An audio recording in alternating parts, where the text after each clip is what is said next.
CJD के राजा मोहनपुर.com।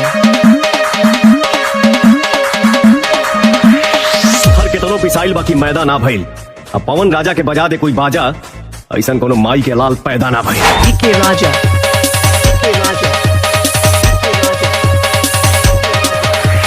मोहनपुर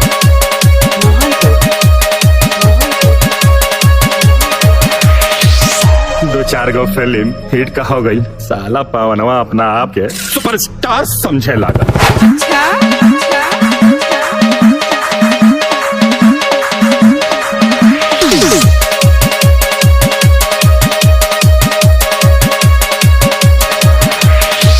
टूटे गिलास में जाम नहीं आता और इश्क के मरीजों को आराम नहीं आता। के राजा मोहनपुर।